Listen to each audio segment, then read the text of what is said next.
자, 오늘은 출애굽기 2장.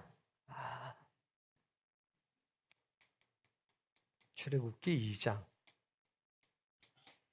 출애굽기 2장의 제목은 모세의 출생입니다. 모세는 안 적어도 되겠죠? 모세의 출생. 세 가지의 소지 주제가 있습니다. 첫 번째는 당연히 모세의 출생. 조심하셔야 돼요. 모기가 날아다니고 있네요. 모세의 출생. 두 번째는 도망. 직관적으로 도망이 나요. 피난보다 도망. 세 번째는 뭘까요? 기억. 세 번째는 기억입니다. 하나님이 약속을 기억하셨고 그들을 기억하셨다고 나오죠. 그래서 모세의 출생, 그리고 모세의 도망, 그리고 하나님의 기억. 이 세 가지의 소주제가 있습니다. 참 드라마틱해요. 자, 1절 말씀부터 한번 보겠습니다. 레위 가족 중 한 사람이 가서 레위 여자에게 장가들어. 자, 토요일 날 누가 장가를 갔어요? 그렇게 장가를 간 거예요. 레위 가족 중 한 사람이 레위 여자에게 장가를 들었다. 결혼을 한 거죠. 레위 사람들끼리 결혼을 했어요. 배경은 아들을 낳으면 강물에 던져서 죽여라. 딸이면 그냥 둬라. 이런 배경 속에서 장가를 간 거예요. 그럼 생각을 해보세요. 결혼할 때 축제 같은 결혼이 될까요? 그게 아니겠죠. 그럼에도 불구하고 생육하고 번성하여 땅에 충만하다고 하는 말씀도 이루어져 가야 합니다. 여기서도 여러분 영적인 그 지혜를 얻어야 돼요. 결혼하려고 그러면 뭐 집이 어떻게 돼야 되고, 결혼하려면 뭐가 어떻게 돼야 되고, 이래야 되고 저래야 되고. 생각해 보세요. 이 출애굽기의 이 배경에 이때보다 더 힘들까요? 사내 아이를 낳으면 죽여야 되는 그 상황 속에서 과연 시집가고 장가가는 것이 가능하겠냐? 우리는 그래도 가야 합니다. 그래도 가야 합니다. 우리는 기독교인들은, 그리스도인들은 어떤 상황 속에서도 시집가고 장가 가야 합니다. 이게 어려워요, 저게 어려워요. 이겨나가야 합니다. 견뎌나가야 합니다. 해결해야지 거기에 결국 굴복해서는 안 된다는 사실을 꼭 기억하십시오. 그럼 저는 이제 60인데 어떻게 해야 되나요? 노력을 해보시고 안 되는 건 어쩔 수가 없다. 포기하지는 말아라. 몇 번 절대 포기하지 마십시오. 그러나 뭐 어떡하겠어요. 그게 또 노력할 뿐이지. 아이 문제도 그렇고 다 마찬가지예요. 그럼 마음으로 사는 거죠. 그런 마음으로. 그럼 뭐 시집 안 가고 장가 안 가면 죄인인가? 당연히 죄인 아니죠. 당연히 죄인 아닙니다. 그러나 우리가 노력하고 살자는 거지. 이해되시죠? 결혼했어요. 그러니까 특별한 일인 거예요, 이게. 그렇게 암울한 시대 속에서 결혼한다는 건 하나님의 약속을 이루기 위한 섭리인 거예요. 우리 모두 그건 뜨거운 마음이 있기를 바랍니다. 자, 2절 말씀. 그 여자가 임신하여 아들을 낳으니 그가 잘생긴 것을 보고 석 달 동안 그를 숨겼으나. 여기 약간 좀 비통함도 있고 비애도 있을 수 있어요. 잘생겼대요, 모세가. 문자적으로 보면 아들을 낳은 거예요. 그럼 너무 슬프잖아, 이제. 그래도 아들을 안 낳을 수도 없잖아요. 근데 이 아이가 너무 잘생겼어요. 근데 생각해 보세요. 동준아, 어머니가 널 낳고서 뭐라고 그러셨겠어? 지금도 네가 이쁘다고 그럴 거다. 너는? 이게요, 객관적으로 잘생겼는지 모르겠어요. 그러나 엄마가 볼 때요, 자기 아이요, 너무 이쁜 거예요. 너무 귀한 겁니다. 여러분 다 그렇게 난 거예요, 어머님들이.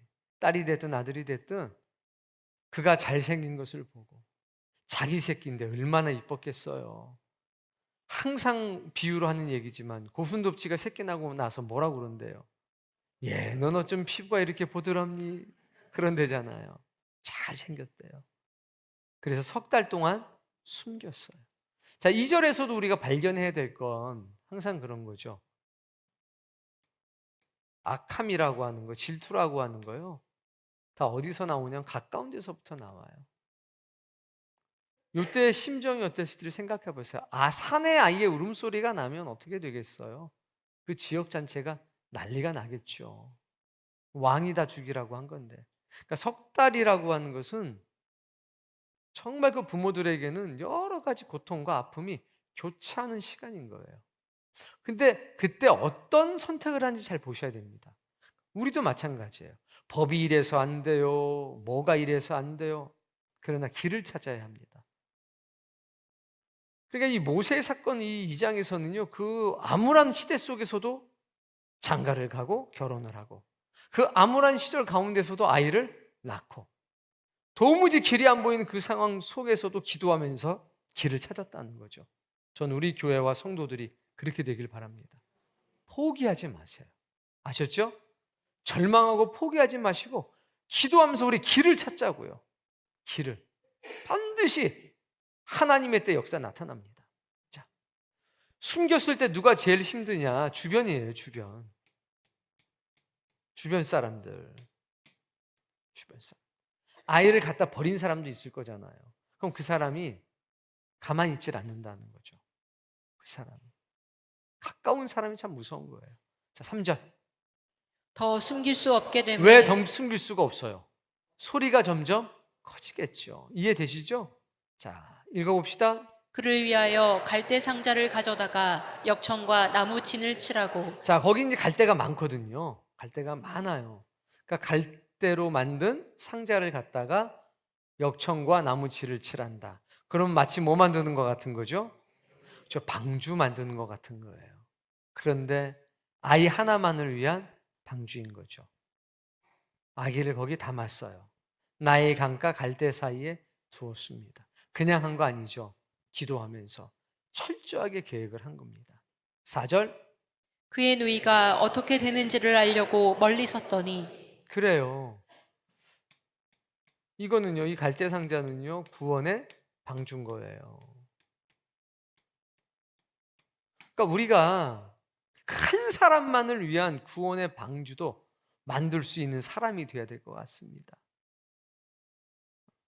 모든 사람을 태우고 모든 짐승을 태울 수 있을 뿐만 아니라 한 사람만을 위한 갈대 상자가 구원의 방주가 되는 그 역사를 오늘도 또 우리가 이뤄 나가야 되는 것 아니냐. 이거 꼭 기억해 주세요. 그래서 구원의 방주 뭐가 됐냐? 갈대 상자가 구원의 방주가 됐다. 이런 용기와 지혜가 우리에게 있어야 되겠다. 꼭 기억하세요. 그러니까 누이가 어떻게 되는지 알려고 어느 정도 떨어져서 지금 살피고 있는 거잖아요. 그러니까 계획을 한 거죠. 그냥 막 한 게 아니라. 5절. 바로의 딸이 목욕하러 나일강으로 내려오고 시녀들은 나일강가를 거닐 때에 그가 갈대 사이의 상자를 보고 시녀를 보내어 가져다가. 그럼 이 갈대 상자가 떠내려 가면 됩니까? 안 됩니까? 안 되죠. 그럼 애시당초 어떻게 갖다 놓은 거예요? 떠내려 갈 수 없게 딱 갖다 놓은 거죠. 그리고 거기에 이제 그 바로의 딸이 나오는 것도 알고 있는 거고요. 그 시간에 맞춰서 미리 갖다 놓은 거잖아요. 얼마나 정교한 작업을 하는 겁니까? 그리고 누나는 멀리서 지켜보고 있는 거죠. 근데 너무 딱 티가 나면 됩니까? 안 됩니까? 안 되죠. 막 긴장해가지고서 이러고 있으면 큰일 나는. 자연스럽게 거기서 뭐 하고 있어요? 자연스럽게 보고 있어요? 뭔가를 하고 있는 거죠. 자연스럽게 발견이 됐어요. 그랬더니 시녀를 보내다가 가지고 와라 이렇게 된 거죠. 6절. 열고 그 아기를 보니 아기가 우는지라. 열었어요. 근데 아기가 울어요. 그런데 뭐라고요? 잘생겼다고. 열었더니 잘생겼어요. 바로의 딸이 봐도 어때요? 잘생겼어요. 잘생기고 봐야 될 것 같아요. 너무 잘생긴 거예요. 마음에 쏙 들었죠. 그러면서 측은지심을 마음에 둔 거예요. 너무 잘생겼는데 뭐라고 얘기하냐면 히브리 사람의 아이다. 어떻게 알아요? 히브리 사람 아이인지? 왕이 그렇게 얘기했잖아요. 히브리 사람이 아이를 낳는데 남자면 강에다가 버려라 하니까 안 거잖아요. 그래서 히브리 사람의 아이구나 하는데 측은지심이 있었고 너무 이쁘게 생긴 거예요. 아이가 어렸을 때 이쁘게 생겼던 사람 손 들어 보세요. 몇 명 없네. 하나 둘 셋 고장로님 있고 그 고장로님을 그냥 상자에 담아서 던졌어야 되는 건데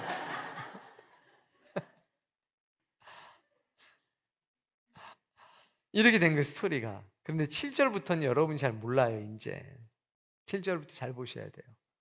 7절부터 자 읽어보세요. 그의 누이가 바로의 딸에게 이르되 내가 가서 당신을 위하여 히브리 여인 중에서 유모를 불러다가 이 아기에게 젖을 먹이게 하리이까. 자 그래가지고 이제 난리가 난 거잖아요. 뭐 아기가 있다 줬다 하는데 누이가 어떻게 돼요?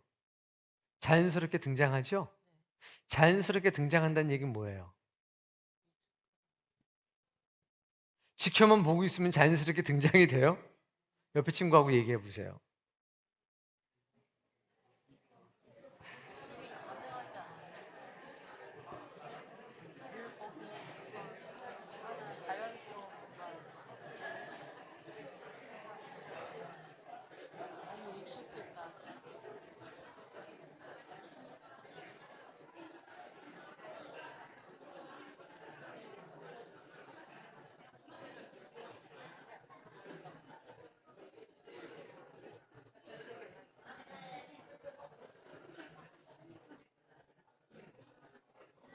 누가 한번 이야기해 볼까요? 이거는 거의 맞을 것 같아요. 네. 영화를 봐도 알 수 있는데 없어요? 아니 여태까지 실컷 떠들더니 뭐라고 얘기한 거 도대체? 요한이 갈대 뒤에 숨어 있었다? 맞아요. 그런데 보세요. 자, 바로의 딸이면 공주님이잖아요. 지금으로 치면 대통령 딸 정도 되는 거예요. 그런데 여러분이 아무 이쁘게 생겼어도 대통령 딸이 있는데 갑자기 이따가 싹 나타나가지고 영애양 하면서 막 이게 가능해요? 옛날엔 더 했겠죠? 이게 가능하려면요. 그죠. 시녀이거나 적어도 이미 그 정도는 돼야 자연스럽게 등장이 돼서 이렇게 할까 저렇게 이게 되지. 생전 처음 보는 사람이 와가지고 내가 당신을 위해 가지고 유모를 들이댈까요? 그러면 그래라 그러겠어요? 매우 그렇죠. 그렇게 되겠죠. 이거 누구냐? 매우 쳐라. 그러니까 이걸 통해서 알 수 있는 거는요. 이 온 집안이 기생충인 거예요. 영화 기생충. 이해가 돼요? 미리 다 한 사람 어떻게 그래서 바로의 딸이 너야. 이게 자연스럽게 될 만큼 관계를 맺은 거죠. 지혜롭기를 바랍니다. 선한 일에 지혜로워야 돼요. 로마서 16장. 그럼 몇 절이요?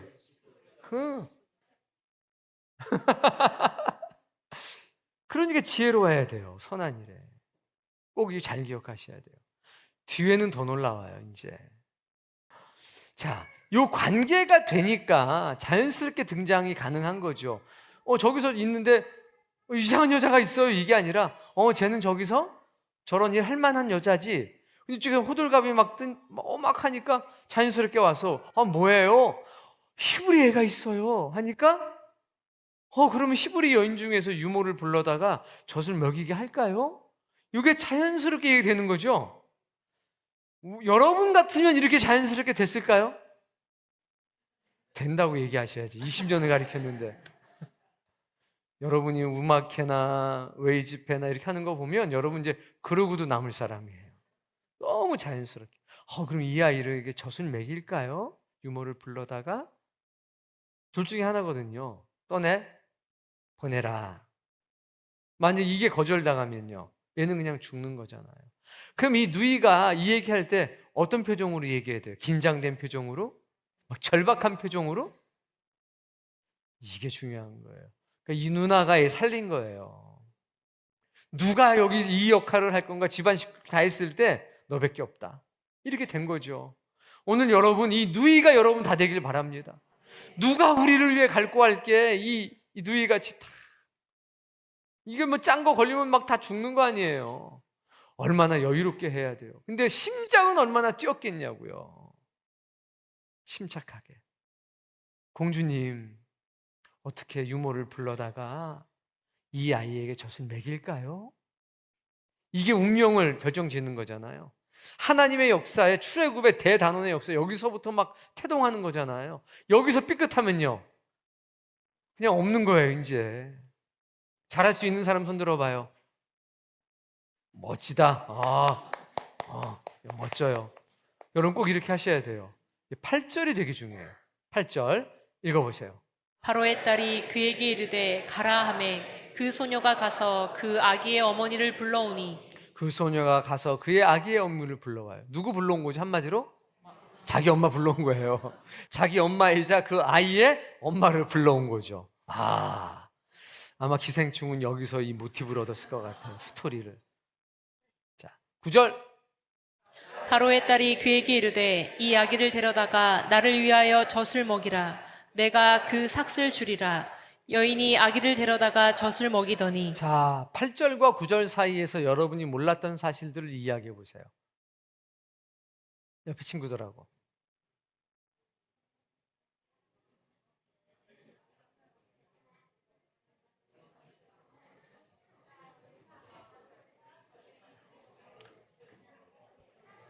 잘 모르겠으면 네 글자로 된 말을 하나 딱 찾아보세요.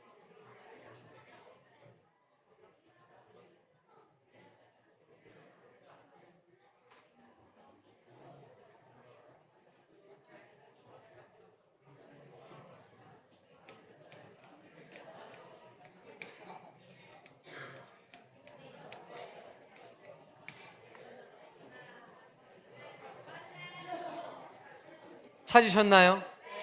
뭐예요? 네, 데려다가예요. 그걸 잘 몰라요. 처음 봤죠? 10절. 그 아기가 자라매 바로의 딸에게로 데려가니 그가 그의 아들이 되니라 그거예요. 왕궁에서 큰 게 아니라요. 유모가 엄마가 데려갔어, 자기 집으로. 아.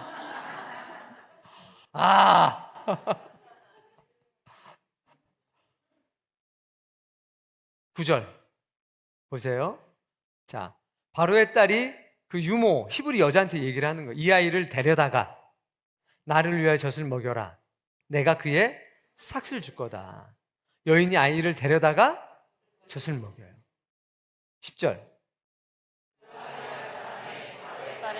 자라났어요. 저 때도 될 만한 나이가 된 거예요. 그러니까 바로의 딸에게 준 거죠. 이해돼요? 철저하게 어떻게 자라난 겁니까? 어머니의 품 안에서 자라는 거예요. 기본적으로. 젖 뗄 때까지. 젖 떼고 나니까 이제 바로의 딸에게 데려가니까 그의 아들이 됐죠. 그럼 그동안은 뭐 만남이 전혀 없었겠어요? 아니죠. 이렇게 저렇게 계속 만났겠죠. 근데 기본적으로 이런 관계를 통해서 모세는 어머니의 품에서 가족들과 함께 보냈다는 거예요. 이걸 왜 몰랐을까? 영화 같은 데 보면 엄마가 와서 궁에서 젖을 먹이는 것으로 나오죠. 그러나 성경에 보니까 어떻게 돼 있어요? 엄마가 데려다가 기르고 젖 뗄 쯤 데려다가 줬어요. 맞죠? 그랬더니 그가 할 때 그가 누구냐면 바로의 딸이 그의 이름을 모세라고 했다. 왜? 물에서 건져냈으니까. 정말 자기 아들로 받아들인 거예요. 하나님이 섭리하시고 역사한 거죠.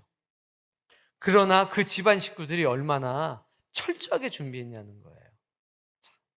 우리에게도 이런 지혜와 은혜와 능력이 있었으면 좋겠습니다. 이렇게 해서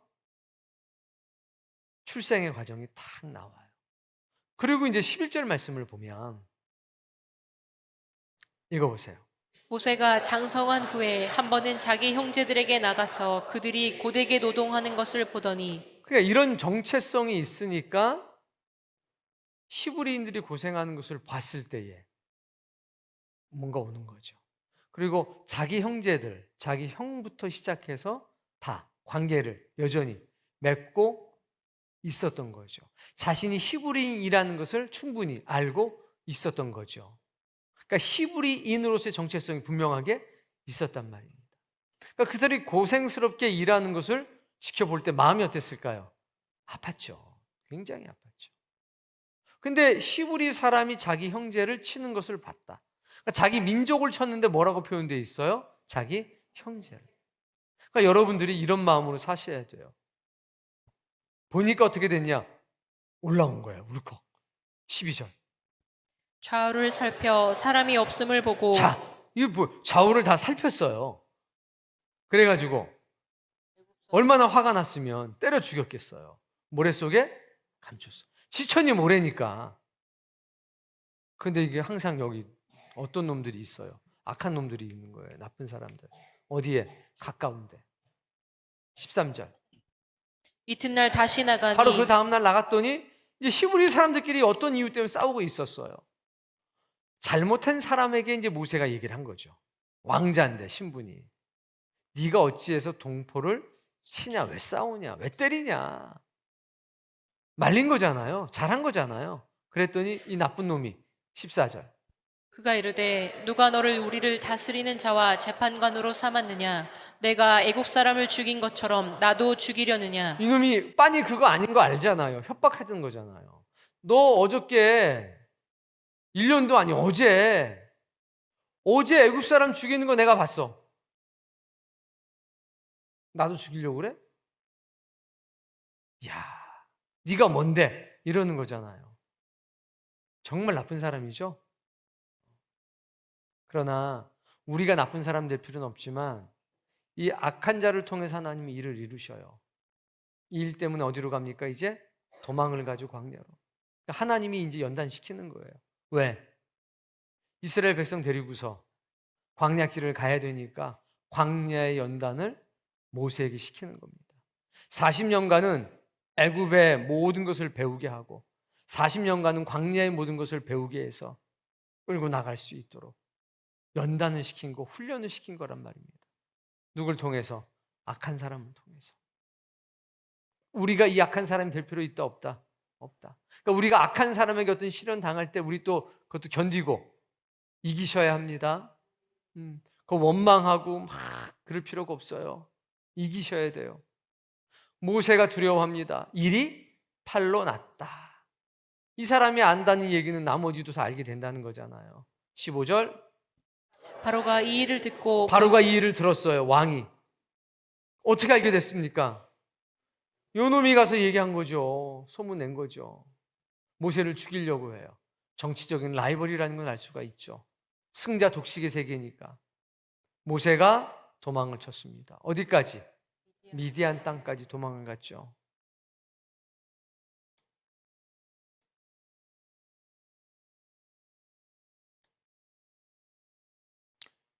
여기에서요. 여기까지 도망간 거예요. 여기가 미디안 땅이거든요. 미디안 광야. 여기가 시내산. 엄청 멀리 도망간 거예요. 이유는 바로의 손이 닿지 않는 곳까지 도망을 간 거죠. 여기가 사우디아라비아예요. 이쪽에.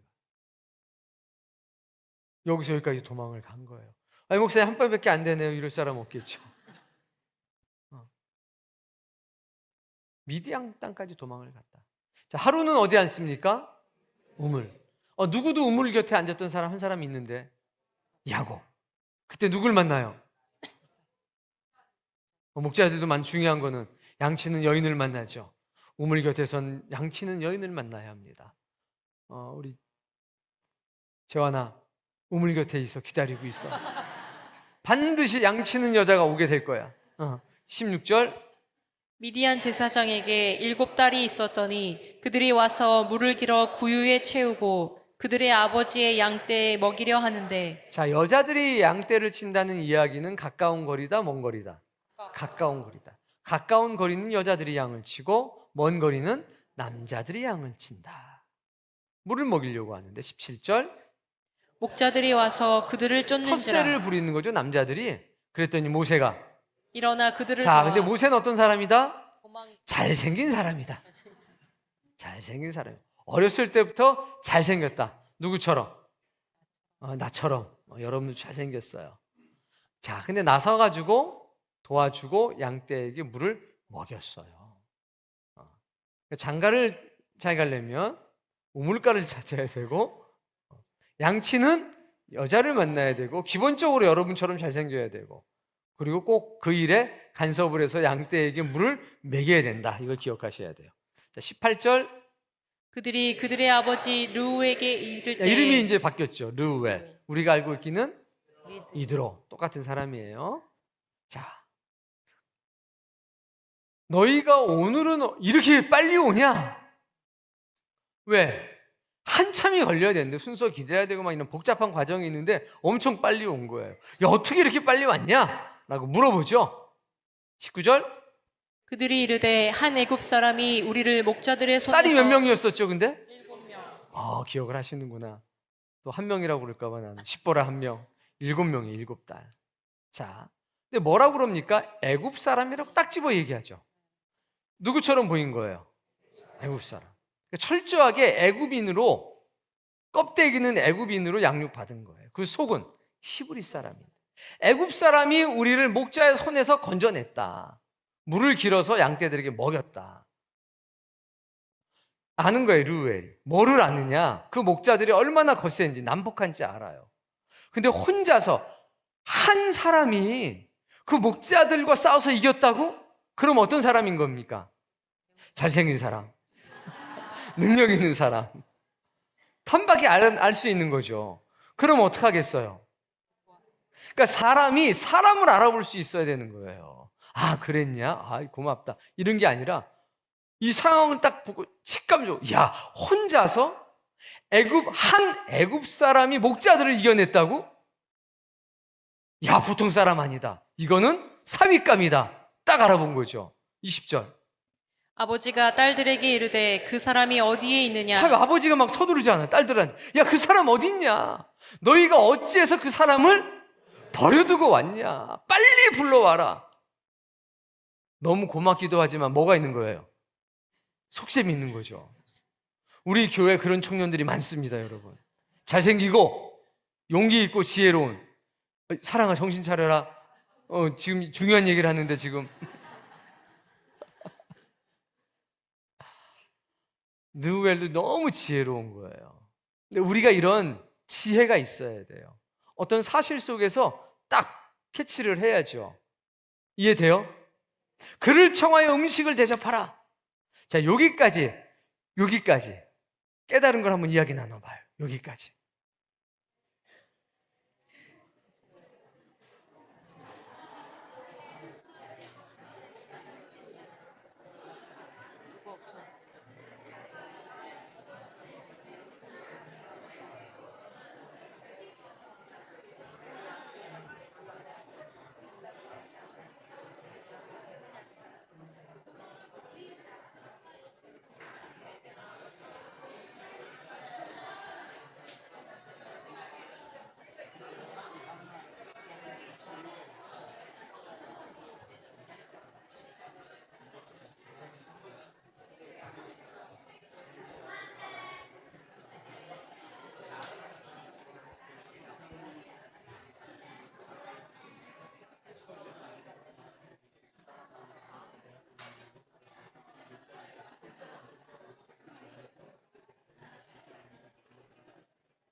어렸을 때 그리스도인으로서의 정체성을 심어주는 게 얼마나 중요하다는 거예요. 만약 하나님께서 핍박받고 있는 히브리 사람을 모세가 딱 보게 했는데 모세가 아유, 천한 것들, 이러고 가버렸으면 하나님 마음에 합하질 않았을 거예요. 자신인 그 애굽의 왕의 아들로 살아가면서, 왕자로 살아가면서 히브리인으로서의 정체성을 잃지 않았잖아요. 그 분노하는 모습을 보고 아마 하나님은 기뻐하지 않으셨을까요? 그러니까 우리가 우리 아이들을 키울 때 계산에 빠른, 민감한, 어떻게 하는 게 이익인지 이렇게 키우는 것보다 그리스도인으로서의 정체성을 가지고 살아갈 수 있도록 자녀를 양육하는 게 너무 중요한 것 같습니다. 근데 모세는 딱 그게 있었어요. 통과된 거죠. 하나님의 어떤 테스트에. 근데 이렇게 해가지고서 약한 사람 때문에 여기까지 도망가게 되잖아요. 이것도 하나님의 섭리인 거예요.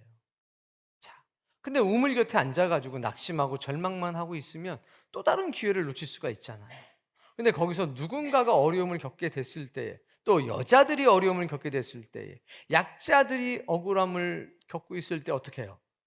나서죠. 근데 혼자잖아요. 목자들은, 특히 목자들은 뭘 가지고 있어요? 일단 기본적으로 지팡이를 가지고 있잖아요. 흉기를 하나씩 갖고 있잖아요. 그런데 지금 싸웠다는 얘기는, 이겼다는 얘기는 대단한 거잖아요. 우리 그런 사람 됐으면 좋겠어요. 그리스도인으로서의 정체성을 가지고 무기 든 사람들을 만나더라도 충분히 대처할 수 있는 그런 행동하는 신앙인이 됐으면 좋겠습니다. 너무 멋진 것 같아요. 그런 얘기들 하신 거죠? 여태까지? 친구들하고?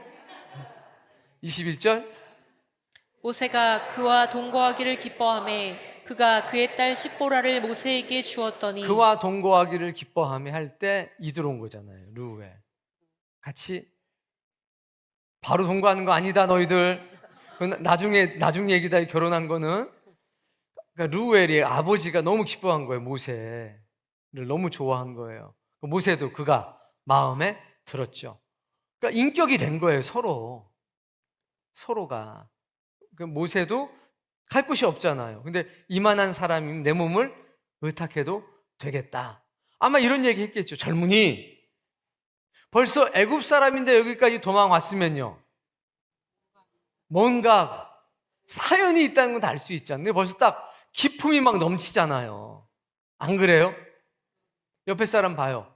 자, 슬픔이 넘쳐요? 기품이 넘쳐요?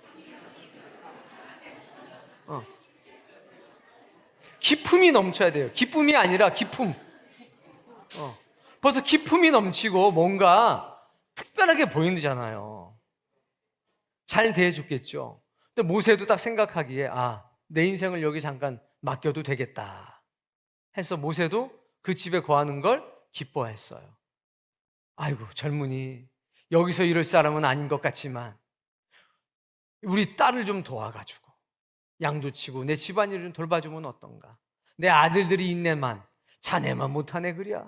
뭐 이렇게 저렇게 얘기를 했겠죠. 마지 못해서 하는 것처럼, 그렇다면 제가 지나가는 과객이온데 이 몸을 한번 의지하고 의탁 한번 해보겠습니다. 신뢰가 안 된다면. 딱 그랬더니 뭐라고 그래요? 그럼 그날 바로 줬겠냐고요? 아니지. 그렇죠? 얼마간에 지내다가 내 큰딸인데 어떻나 해가지고서 이제 딴딴따딴 이렇게 된 거죠. 그게 요 장면이에요. 참 아름다운 역사인 겁니다. 아름다운 역사. 요셉도 제사장의 딸과 결혼을 했는데 모세도 제사장의 딸과 결혼을 하네요. 자, 22절. 그가 아들을 낳음에 모세가 그의 이름을 게르솜이라 하여 이르되 내가 타국에서 나그네가 되었음이라 하였더라. 네, 그 슬픔이, 아이 이름을 지은 것도 보시면 알겠지만 항상 돌아갈 마음이 있었던 거예요. 돌아갈 마음이 있었던 겁니다. 자, 이렇게 해서 도망이 마무리가 됩니다. 23절. 여러 해 후에 애굽 왕은 죽었고 자, 이제 여러 해 후에 애굽 왕이 죽었어요. 이 죽은 왕은 누구냐? 모세를 죽이려고 찾던 애굽 왕이 죽은 거예요. 이해됐죠? 자, 그러면 아이를 갖다 버리라라고 했던 그것은요, 이미 끝난 거예요. 왜 끝났는지 모르지만 생각을 해보세요. 많아지는 것도 두렵지만 그 사람들이 없으면 당장 노동력이 사라지잖아요. 그래서 어느 순간에 요거는 취소가 된 거겠죠. 언제인지 모르겠지만요. 여기 죽은 애굽 왕은 어떤 왕이냐? 모세를 죽이려고 했던 그 왕은 죽었다. 슬러시 긋고 읽어보세요. 이스라엘 자손은 고된 노동으로 말미암아 탄식하며 부르짖으니. 자, 부르짖었어요. 이유가 뭡니까? 고된 노동. 고된 노동이란 뜻이 뭐예요? 살기 힘든 거예요.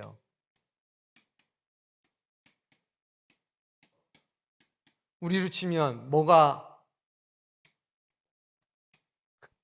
인생고. 인생고 때문에 너무 힘들었어요. 먹고 살기 너무 힘들고.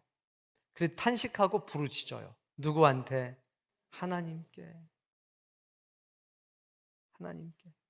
우린요, 가장 힘들고 어려운 그 순간에 하나님께 부르짖을 수 있는 사람이 되어야 합니다. 자기 혼자 탄식하는 거 소용없어요. 하나님께 탄식하셔야 됩니다. 우린 그걸 뭐라고 그러냐? 기도라고 하는 거죠. 탄식하면서 울부짖습니다. 때때로 고난은요, 우리를 하나님께로 돌아가게 하는 아주 좋은 수단이 되기도 해요. 그 고된 노동으로 말미암아 부르짖는 소리가 하나님께 상달됐다. 기도가 하나님께 닿았다는 겁니다. 근데 이 상황을 이제 24절과 25절은 이렇게 말하고 있습니다. 24절, 하나님이 그들의 고통 소리를 들으시고. 하나님이 그들의 뭘 들었냐? 고통 소리를 들었어. 오늘 한국교회도 마찬가지입니다. 우리가 정말 고통스럽게 울부짖어야 합니다. 그럼 하나님이 그거 반드시 들어주십니다. 자, 들으셨어요? 고통 소리를 들으셨어요? 다음이 중요합니다. 하나님이 아브라함과 이삭과 야곱에게 세운 그의 언약을 기억하사. 자, 고통 소리도 들었지만 뭘 기억하셨어요? 언약을 기억하셨어요. 아브라함과 했던 그 언약, 이삭과 했던 그 언약, 야곱과 했던 그 언약을 하나님이 기억하셨어요. 기억. 하나님이 언약을 기억했다는 사실을 여러분 잊지 마십시오. 자, 25절. 하나님이 이스라엘 자손을 돌보셨고. 왜 이스라엘 자손들을 돌보셨습니까? 언약을 기억해서 돌보셨고 하나님이 그들을 기억했다. 그러니까 기억은 두 가지인 거예요. 첫 번째 언약, 두 번째 백성들.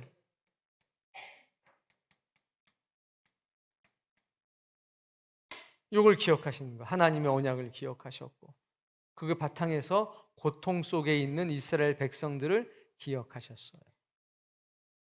드디어 이제 3장에서 그 대단한 역사가 이제 출발하는 거죠.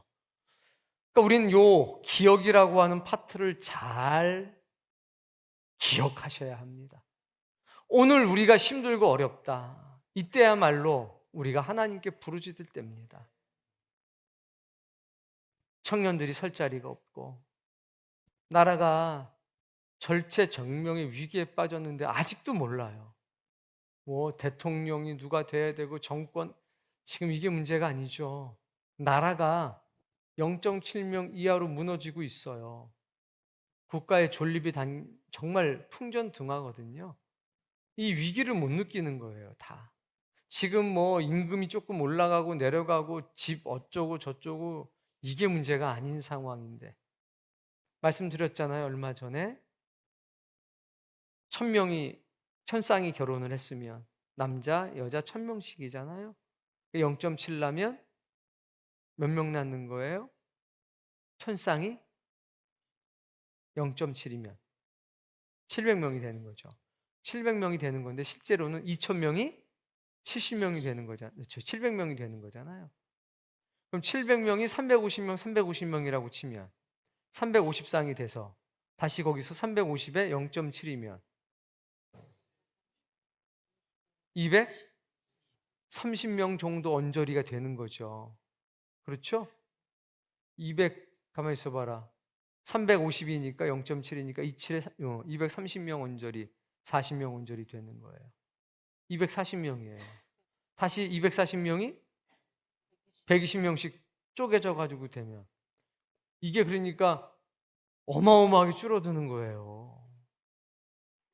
이게 0.7이라는 이 숫자가 정말 무서운 숫자인 거예요. 이걸 몰라서 그렇지. 지금 이렇게 뭐 한가롭게 뭐 특검해라 어쩌라 막 서로 간에 뭐 이럴 때가 아니거든요. 부르짖어야 돼, 하나님께. 부르짖어야 돼요. 하나님께서 이 모든 것들을 돌이켜 주셔야죠. 우리 기억합시다. 아무리 힘들어도요, 절대 절망하고 포기하면 안 돼요. 정말 그 힘들고 어려운 중에서도 장가를 가잖아요. 결혼을 하잖아요. 그건 하나님의 언약을 성취하기 위한 과정이란 말이에요. 그러니까 우리가 먹고 사는 문제가 그냥 나 먹고 사는 문제 이렇게 생각하시면 안 돼요.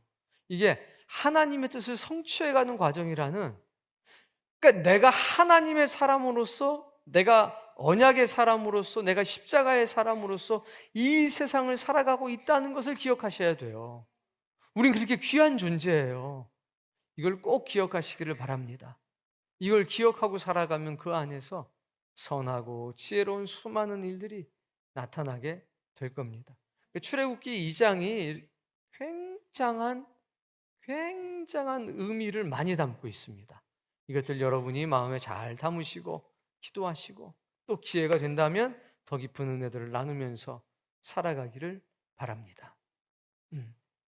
모세의 출생인데 세 가지 주제가 있다. 출생, 도망, 기억.